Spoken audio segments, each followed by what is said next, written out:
Hi everyone, welcome back to the channel. Today we're going to talk about the season 2 finale of The Wheel of Time. So, yeah, full spoilers for this one, spoilers for the books, and spoilers for the show, and spoilers for this entire season. So, yeah, let's go ahead and talk about it. So, make sure you hit that like button and subscribe to the channel if you haven't done so already, and let's begin.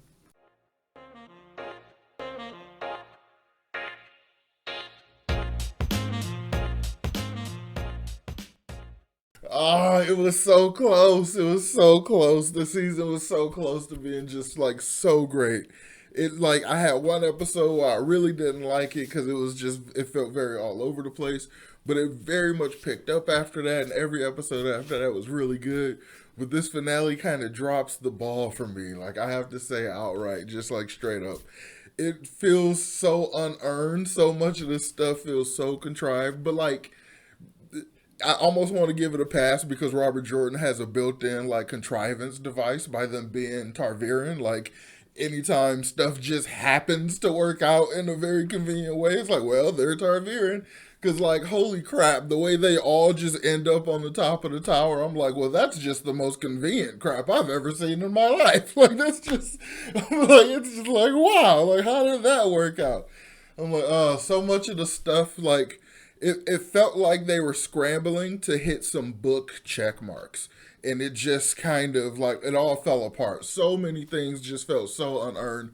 So they needed like a good 3 or 4 more episodes to like finish, to like lead up these storylines better. Because so many of the storylines that kind of tried to culminate in this episode, we only got a little bit of them throughout the season. We didn't really even get a proper build up to any of the points at all. Like the Dane Borhold stuff, like we got, yeah, they met and stuff, and they kind of had decent, like a rapport and stuff.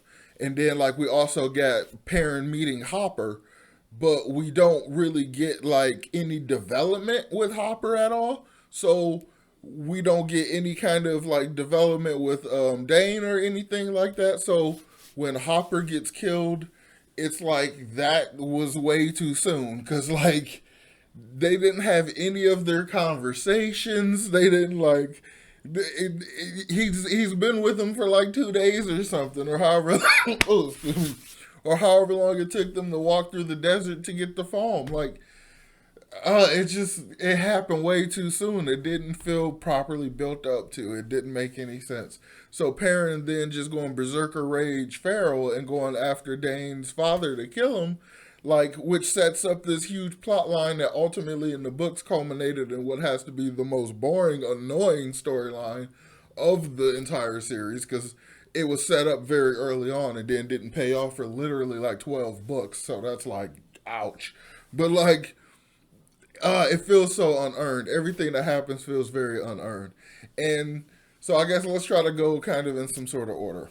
All right, I want to talk about Matt first a little bit because I'm kind of I think my one of my predictions about what they are probably doing with Matt is actually happening a little bit. At least some of it, somewhat. It seems like they're breaking up some of the origin of the way he gets his different abilities. So it seems like him blowing the horn is going to be the thing that like gives him all the battle knowledge of all the ages and stuff. So it's going to be like his multiple past lives. He's just like unlocked them all. So he got like unlocked his half staff skills, which I guess now are spear skills, and and he unlocked like I guess all the battle knowledge probably. That seems to be what they're doing. And him blowing the horn, like it feels very like, why is there an entire squad of soldiers on top of this wall area right here for no real reason other than to give him an excuse to blow the horn? And aren't there supposed to be like 100 warriors? And why didn't we have any conversation with Brigitte Silverbow? Is she just going to be a cameo background like Easter egg character? Like what? It just it feels like they tried to do so much and they ended up doing like nothing like as a result. So like it feels so disingenuous. Like we didn't see men at all. So I wish they would have shown the, well, I guess it kind of would have been a spoiler, but they like showed the, if they would have shown the vision, then we would have obviously seen that she thinks Matt kills Rand because he hits him with the spear, because Ishmael was using the glamour basically. And, So that's how it seems like he kills him. So that's how he gets the stab and the continuous corruption, the wound that'll basically never really heal. So that's kind of how that happened. I don't remember exactly how that happened in the books, but I do remember him having that issue. So this seems to be like a roundabout way to check that box off. So like that's kind of what they did with Matt, and they're like really leaning into him being like inherently tied to the shadow in some sort of way. So now I'm feeling more confident that he's going to be like his luck is going to be like the Dark One's own luck kind of thing.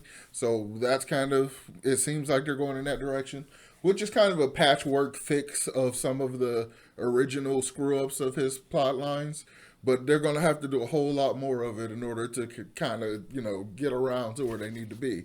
So the Egwene stuff. Let's talk about Egwene real quick. So I guess, I guess Nynaeve and Elaine's arc for like the last half of the season was worthless. I guess well, mostly I guess it was really just kind of a way for them to kind of get closer and probably be nicer to each other, but it still doesn't feel like anything was resolved. They just had more active stuff to do that kind of, allowed the bickering to kind of move aside. It didn't really feel resolved at all. So that's kind of like, eh. And then I kind of like the way they resolved the Egwene stuff, but my only issue is her revealing that she realized that the Suldam can also channel. That's why it works on them and stuff.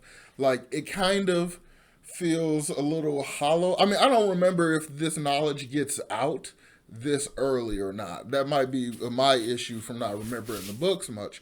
But the only two Shan Chan people who learn that Suldam can also channel die. So it's like, well, that knowledge is kind of gone to the grave. I mean, Egwene and them still have it, but it's like it doesn't have the ramifications that it will later. But that doesn't happen till later. So I'm guessing that information didn't actually come out till later in the books, and I'm just not remembering it that well. But I was like, okay, but I really like the like merciless way Egwene kind of handled it though. I do like that kind of thing, and the trebuchets throwing the rocks and kind of killing all the other ones and just leaving them two alive. That's a little convenient. Like it could have been done better. Like I really like the Egwene like standing up and like being clearly not broken and stuff.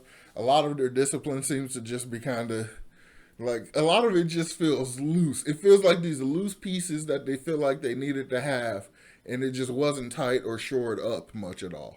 And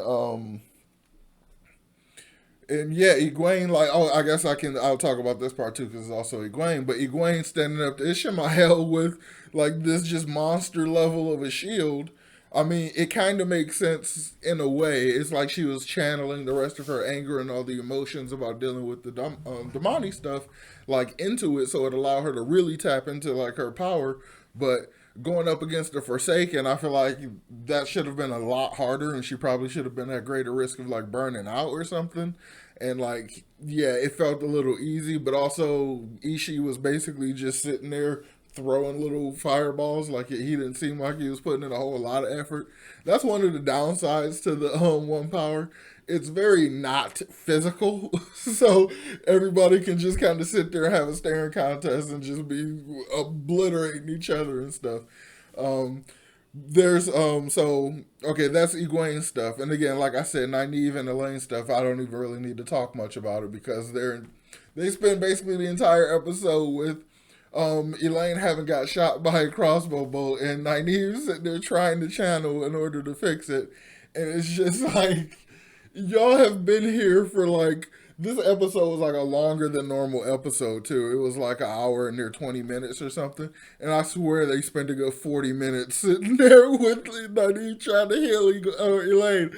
I'm like, why are we doing this? Clearly, she's not tapping into it, and it's also really stupid and inconsistent to me that she was able to just kind of tap into it with the yellow Aja sister, which we also don't get any resolution for whether or not they're able to save her because we don't see her when the other demonic out. We don't see the blue sitter either. Were they some of the ones that were back on the ships? They have to be, I guess. But Like, so she was just kind of able to do it that time, but we know the way she's able to use it is if she's afraid or if she's angry. So I'm like, y'all got shot at with arrows and stuff. You should be scared. Like, and then later on when like they get on top of the tower and stuff, I'm like, you should be angry enough and scared enough to do something. Like, it's weird the times they're choosing to kind of acknowledge the block and then ignore the block. Like, it feels very inconsistent. I don't like that. That's really getting on my nerves. And Elaine really didn't have much else to do this episode. She just was like, "Oh, my leg," but um, um, I think that's and like I guess I'll talk about some of this too. I can't remember the guy's name, but the guy that Perrin was originally traveling with in the beginning of the season that got paired off and was with Loyal for most of the season and stuff. He dies in this like kind of epic, almost sacrifice situation, and they kind of linger on it like we're really supposed to feel something about it. I don't even remember this man's name. Like we saw him in like what one episode and a couple times with Loyal. Like we didn't get really any kind of story arc or anything like that. It feels just as like kind of hollow as the guy who got pushed through the spike in like the first episode or whatever. Like these are characters that were around for a while in the books. One of the benefits, I guess, to the Wheel of Time series being so long is that we actually get to spend a solid, logical amount of time with these characters because there's a crap ton of characters in the story. So it's very hard to give that many characters their actual, needed time. And by it being like 15 books, we actually do spend a significant amount of time with a lot of these new and side characters and stuff. So by this show only having like 8 episodes, everything is truncated in a way that's like, wow. And I haven't really been feeling it because their changes, the way they've been weaving it in and like playing with some of the touch points and stuff for most of the season has really been working out for me. But this just kind of feels like a bag of disconnected stuff and just like goalpost points that we just need to hit. Like it like bugged the crap out of me. Like it feels so disjointed. Um, I at this point I'm just like I think her name is Natasha O'Keefe, Lanfear's actress. Like I think I'm just like at this point I'm just a stand for her, and like that's at this point like that's why I'm in. And I don't know if they're going to do the whole thing that what happens in the book because that leads to her and Moraine being just gone for like a long time. And I'm like, so far, these two are probably some of the best actors because what Moraine does at the end of the episode, while her and Lance's entire plot makes almost no sense at all. It makes like no. It's so stupid. It feels like what was Rosamund and Daniel Henney like? Were they just like not able to be around the other set? Were they doing something else? They were in a completely different location. It just it was they were so separate. I mean, I can't remember if in like the end of the Great Hunt, like were they incredibly separated from all the main events? I can't remember. I need to go back through that book, but it just felt so weird. But she does do a really really cool thing where she blasts off all the ships because they had Rand shielded, and she like from what has to be no less than 4 miles away, she sends a gigantic fucking pillar of fire and just destroys all their ships, and it of course breaks their concentration, and it unshields Rand, and he's able to use his sword to kill Ishmael. And I'm just going to assume what he does to the sword is balefire in the show, because they haven't really established that at all. And that was basically the only way to like perma kill a Forsaken, like truly kill them without the Dark One being able to just plop them in another body or something like that. So it's like, is that what happened? Like, I hope that's kind of what happened, but it's also like that interpretation of it is a little lame because I really like the idea of it being almost like a Dragon Ball Z energy blast, like kind of thing. But okay, what else? I think my main point is that this feels very unearned and very truncated, and it feels like a lot of the things that happen are incredibly convenient and disjointed, and it doesn't feel like anything that happened was earned at all. Like that's my biggest issue with it. It just doesn't feel like a single thing in this episode was earned. The way Pat Unfeigned, like it, I, it's hard to call it a negative because they're all Tarviran, but that feels way too much like a crutch of an excuse. I don't want to just give it the excuse of, well, they're Tarviran. That's why they were able to write it in such a way where it's just so goddamn convenient that it all just happens in this way. Like, ugh. It's crazy because like they lean on the Targaryen stuff a lot in the books, but it doesn't feel nearly this contrived and this convenient. Like, not at all. Like, not at all. But like the costuming is costuming. Like, I'll say that. Like, everybody looks amazing. Everybody like that velvet like suede jacket Ray had on. Another outfit I want to cop. I want that red jacket and I want that blue suede. Like, that chick looks so cool. I really like that look. It's so cool. Um, and we get another, well, it's a white and black outfit from Lanfear. But I like when she's like playing, when she's like in very manipulation mode, like she kind of dresses down and stuff. I really like it. I really hope we. I know there's not a great deal of Lanfear in the books, especially because of what happens. But I kind of hope, just as an excuse, we can keep her around. But the thing we get at the very end of the episode with Mogadine, or Mogideon, that's interesting. That actress, I like her a lot, and they very much lean into the spider stuff of it. That looks like fun. I hope that doesn't be annoying audio, but I really hope they lean into that a lot because she looks like a lot of fun. She looks formidable. She looks like kind of scary. She reminds me a lot of one of the Brown Aja sisters. I wonder if she was a Brown before. That's why she's very precise. I'm pretty sure that's probably information in the books, but of course I don't remember the books that well. But any let me try to think of some final thoughts of this episode. I'll probably have an entire season review and just kind of general thoughts about it, like later, maybe next week or something. Um, and yeah, but this episode, I already made my major points. I'm sorry, I'm trying to go through some of the events of the episode, like Lan and Moraine like reconciling and getting the bond back. That was a nice scene, and I really liked the way they showed the connection, reconnecting and stuff. I thought that was cool, and the way she was like almost dancing, not dancing around, but like skipping or whatever, because she felt so much lighter and stuff. I kind of like they resolved that. It was fine, and it's just a character flaw. I'm not going to blame the writing, the way she was annoying the crap out of me all season, because it's just really like it's Moraine herself, and it's not inconsistent. So I kind of will accept it. I guess I won't forgive it, but I'll accept it. Um, um, um, um, yeah, I think that's pretty much everything. Though I think I'm not going to rack my brain trying to come up with more stuff from the episode to think about. But yeah, I think I got my point across that I think so much of this feels unearned, so much of it feels disjointed, and so much of it feels just entirely too convenient. I was I enjoyed the season overall. I will say that I still enjoyed the season overall. But there's also one thing let me complain about before I finish. The way the fighting is in this show. I noticed it when Perrin and Avienda fought those guys in that episode, in her introduction episode, but I didn't mention it before. But this episode, I could not notice it.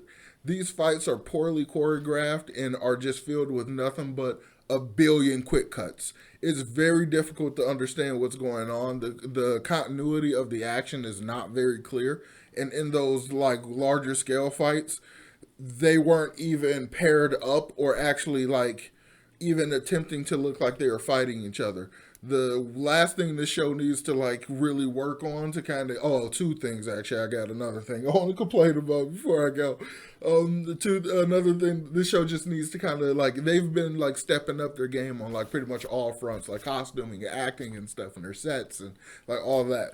But the next thing they need to step the game up on is the fighting, because especially like more hand to hand stuff, I would really like to see a lot more when we get more IEO fighting. I would really like to see those like in good fighting direction. I want to see it with like some steady cam and some wide shots and some actual either face replacement or some actual stunt actors who can fight. Like I want some good stuff without a billion cuts and shaky cam. And The other thing that I was looking forward to that I was expecting to happen that kind of makes sense that it didn't happen was the Rand versus Turok fight. At first, I forgot who he was, but in one of my initial trailer reaction videos, someone reminded me that that was the first person Rand fought and defeated without channeling. He actually like had a sword fight and like beat the crap out of this guy. I'm like, oh yeah, that was a big deal in the books. That was like a milestone for his development because he had been, being mentored by Lan and being trained in some sword forms and stuff. And oh my God, nobody has mentioned the goofy sword form names. Like, how is that not a thing? I mean, they've mentioned. I feel like they kind of. He mentions it before he goes see Swan in like the last episode. Lan does, but like not nearly enough because there's so much of it in the books that it's just a running joke. But like we didn't get nearly enough of that, so it makes sense that Rand just doesn't even fight this guy. He just somehow is proficient enough with his channeling that he just shoots a bunch of like fire daggers and kills this whole group of Shan warriors. I'm like, well, I guess they're not getting the sword fight. I couldn't believe they did that. I was like, I was laughing so hard because it's like the guy. For one, I was very confused as to how he was going to fight well with those long ass nails. I'm like, that can't be conducive for sword fighting at all. But then he takes out the sword and does this really cool thing and like he's ready and Rand just like kills them all. I'm like, well, okay.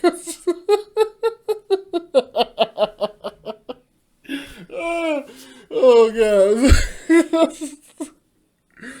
Oh, that was funny. Oh, that got me.